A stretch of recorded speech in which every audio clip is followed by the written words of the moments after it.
Hi everyone, it's Karen here and welcome back to my channel. Today I have a new tutorial where I created a set of masculine cards using alcohol inks and Sizzix 3D embossing folders. These are the Tim Holtz 3D texture fades, and I had so much fun playing with all these products that I really wanted to show you what I created.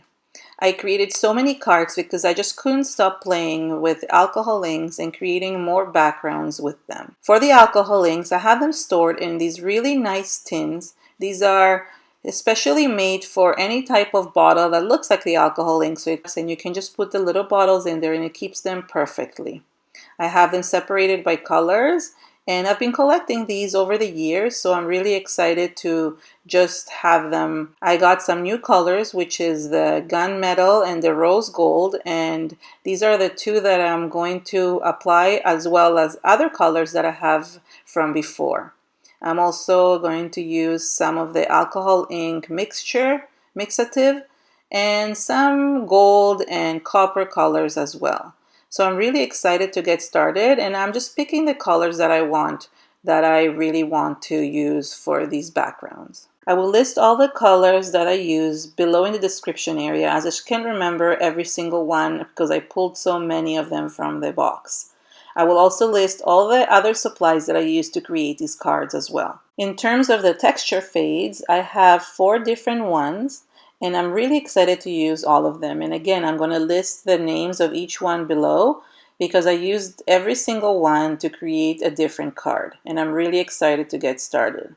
I'm going to use the Tim Holtz Yupo paper, which is already cut into a 5x7, and I can use this to create the backgrounds. It's also really important to always have plastic packaging that you can use underneath your Yupo paper or underneath your work, because you want to protect your mat. I find the alcohol inks really stain your mat, and they're a little bit harder to clean because the ink is so strong. So it's good to have a little bit of plastic underneath so you can protect it. The Ranger alcohol blending solution is also really helpful to blend colors, and I love using it as well as rubbing alcohol, which I sometimes use, although I don't think I used it at this particular background. But I like having it at hand if I want to use it to mix things, and this is a spray bottle. The first thing I did is started adding one of the colors. I have so many different colors like ginger, caramel, latte, and all the mixatives as well, so I can't remember which ones I used in each one. But all I did is I started splattering it in the background. I have the lighter colors, which are, like I said, the ginger and the latte and the caramel butterscotch. And then I have the darker colors, which is the teak wood and the espresso ones. So when they're mixed together, they form these beautiful pools of vintage colors, which I love. And I love mixing these two colors, these sets of colors together. And I like making backgrounds where everything is covered. Some people like having backgrounds where there's white space, but I really love having backgrounds where everything is covered because I really don't know which area will come out nicer, and I want to have everything covered so I can die cut things out of it, or I can emboss them and just know that I have full areas with everything on it. I tend to add a little bit too much alcohol ink sometimes, but I just really love it. So that's my style. Everybody has their own style with alcohol inks, so you can just experiment and have fun. So I put the first panel aside, and then I took my second Yupo paper, and this time I wanted to create something with sideways movement. I wanted to have a horizontal movement, and I thought I could blend it with some of the sponges and some of the mixture, but it really blended it too much, and you'll see in a second how everything is a little bit too blended for me, and I like seeing the pools of alcohol ink going back and forth. So I did put this background on, but then what I started doing is adding on top, and because there was that movement going back and forth, I was able to create this horizontal movement that I wasn't able to do before. My little sponge thing broke, or I don't know what happened, and I wasn't able to use it properly, but it did help to let things go horizontally, and I did apply this horizontally for that reason as well. And This really turned out nice. I really love how it turned out, and it's the same color, so very similar to the other one, just in different direction. I added some of the blending solution also in the same horizontal direction to just make things mix together. It really helped with these colors to blend in side by side. A lot of the darker shades kind of pooled on one side of the Yupo paper, but that's okay because it really looked smoky. It looked like fire to me, and I really like that. I decided that for the third Yupo paper, I would add the alcohol blending solution first, and I just added it in the background, and then I started adding the different colors to the background, just so they would mix before I even started. It didn't really make a huge difference. I was just experimenting. I love experimenting with the colors. And in this panel, I actually introduced some patina colors or some bluish colors, turquoise colors. I really wanted to have a card that had a little bit more vibrant blue in it as well. And I like how it spread, and in reality, I loved how all the backgrounds came out, so I can't say that I like one more over the other.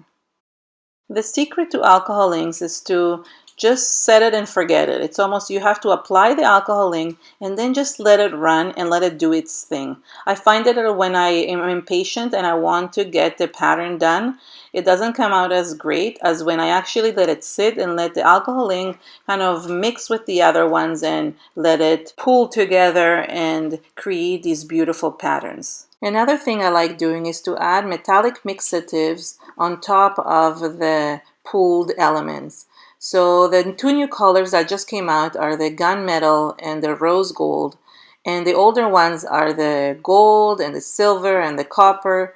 So I really love including these. And I apply them the same way by just sprinkling on top or adding some drops here and there. And that adds beautiful metallic elements to the background, which I really love. So this is what I'm doing right now. I'm adding the different ones to the backgrounds so I can have that shiny, shimmery element in the background.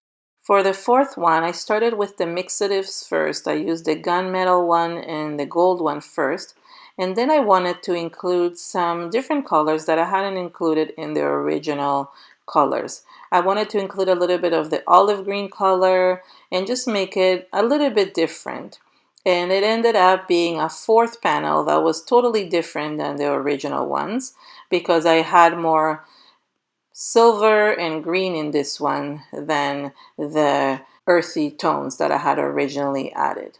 I thought the silver color would add a nice touch for some of those 3D folders. So between the gold and the silver, it would really help to create those really nice patterns. Now for this one, I wanted to try a different technique that I've seen people do, where they blow air onto the background and it moves the ink around. So I was literally blowing air with my mouth, although you could use a straw as well. And that's why you see my head kind of popping in and out, because I'm trying to blow the different elements so they would just mix with each other. You can also use your heat tool to just move the ink around, and it also creates really cool patterns. I originally wanted to use the Yupo paper and put them inside the 3D embossing folders to actually emboss the alcohol ink pattern paper. However, when I actually attempted this with one of them, although it embossed it, it didn't give that amazing metallic look that I was looking for. So I decided that I will use metallic papers for the embossing folders and then just include them with the backgrounds. For the metallic backgrounds, I use metallic sheets in both silver and gold, and I put them inside the texture fades embossing folders. The first one is called Foundry. It created the beautiful silver background. And I have a little surprise for you if you stay till the end of this video, where I'm giving away two of the Foundry's embossing folders, one for you and one for your friend. So stay tuned till the end of the video to find out how to win. I used the golden ones in the Mechanics and the Botanical texture fades, and it created these beautiful backgrounds that I really love. For the Botanical one, I realized that there was two ways that you could put the embossing folders, and one gave you the indent while the other one embossed it. So I ended up creating another botanical background as well. Now, I learned a long time ago that it's really cool to use alcohol inks to create vintage looking color on metallic backgrounds. When you add the alcohol ink, it helps to create these beautiful shades in between the embossed areas. So I thought this was a great idea to add some of the darker and lighter colors and really make the elements of the embossed areas pop up. So I did this to all the 4 embossing folders. Once I added a few drops of the alcohol ink, I started moving the background around to just spread the alcohol ink. And what's nice about it is that it goes in between the grooves of the embossed areas, more in the valleys of the embossed areas, and it creates beautiful shadows in between all those grooves, and it makes everything else pop up. And it makes it look really cool, which is a great technique to use with metals and alcohol ink. I did the same thing with the botanical one as well, where I spread the alcohol ink first with my blending tool, and then once the alcohol ink is on the whole background, you can start adding more color. You don't have to blend it first, but I found that it worked better when I blended the color all around. Now, if you don't want everything to be covered, then of course don't blend everywhere, just add in certain areas. And then all you have to do again is just move the ink around so it covers all the areas. For the third panel, I actually added a little bit of the patina color as well because I wanted to match the other one that I had done. So it really added really nice color to this metallical look as well. Finally, for the Foundry background, which is silver, I added the same colors I had added before, which is the greenish color, but this time I didn't spread it everywhere. I added a little bit of the alcohol solution, and then I just added the green and spread it in some areas, leaving some silver space in the background. The reason why I did that is because I really wanted that silver to show up. I did not want to cover the silver with other colors because I wanted it to match the other background that I had made. For the last background, I used some Neenah Environment Desert Storm paper in the 100-pound weight and used the lumber 3D embossing folder to create wooden grooves on it. Then I took some Distress Oxide inks in both the Vintage Photo and the Walnut Stain and applied it with the blending tool. This helped to bring out those beautiful wooden grooves to the surface. You can also use Distress ink. You don't have to use the Distress Oxide ink, but that's what I had at hand. Once I was done, I cut out all the backgrounds into an A2 size card, which is a 4 1/4 by 5 1/2 standard size. And then I took these square dies from Umbrella Crafts from scrapbook.com to create some windows and cut out some squares out of them. I paired each set of alcohol ink background with the matching set of metallic background. And then all I did is cut up squares in each one of them because I wanted to interchange the squares in between each set. One of the alcohol ink backgrounds I wasn't able to use because I had ruined it when I tried to run the Yupo paper through the embossing folder. I mean, the paper wasn't ruined, but it had texture in it that didn't look quite right, so that's why I didn't use it. But all I did is cut squares in the center of each of the papers. That way I could use the interchangeable squares for each one of the sets. Once I cut out all the squares out of the other papers, I took 2 other squares, which is one bigger one and one smaller one from the original one I used, and I lined them up, and using some microspore tape, I taped the background to be able to hold the dies in place so I could cut a frame for each one of the cards. I added some powder with my powder tool on the exposed tape so it would not stick to the cutting plates. And then I placed it on some of the same Environment Desert Storm Neenah cardstock to create these windows for the cards. I cut out 8 windows for these cards so I could have one for each of the cards. I also cut 8 squares out of some matching craft foam so I could raise the frame in each card, and the craft foam would be much easier to use than to have foam tape behind each one. This way I could glue the craft foam around the frame and it really raised it. I took each frame and I edged them with some of the vintage photo distressed ink, so that way they would have lots of nice depth. Then I started assembling my card.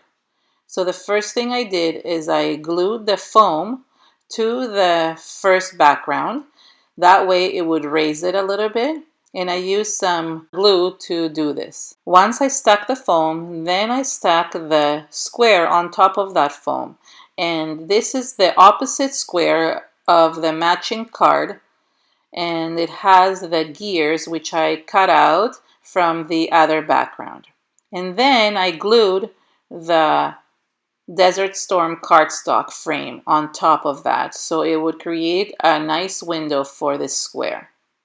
Finally, I took the background and I glued it on top of an A2 size card background with the same Nina Desert Storm cardstock, which would match everything perfectly. And I used the same glue for this as well. I assembled all the cards, but I realized that a better method to do this is to first glue the background onto the A2 card and then add all the different frames and squares onto it as well. That way it was much easier to have everything glued and layered. Finally, when all the cards were assembled, I cut out a nice sentiment that said celebrate out of a Concord and 9 die, and I used the gold metallic cardstock to cut out all these words.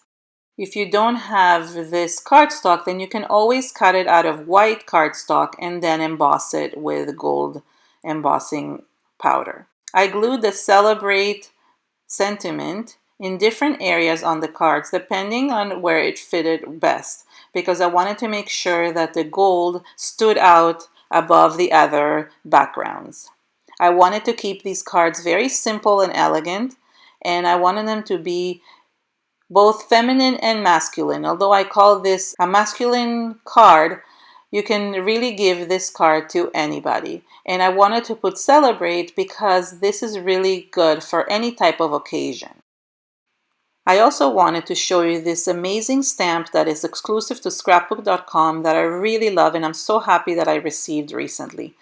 And the reason why I love it is because I always wanted to add a handmade by stamp at the back of my cards to know that it was made by me, but I never had the proper stamp for that. So I want to show you the capabilities of this stamp and how many cute stamps it has on it. I took out my Tim Holtz stamp platform for this, and I'm going to show you how I added some really cool sentiments at the back of my card. So the first stamp I used from the set says handcrafted by, and I just placed it at the bottom of the back of my card and just use some ink to stamp it onto the background. I apologize that it's so low on my screen. I didn't realize that I was off screen until after, so then I moved it all up.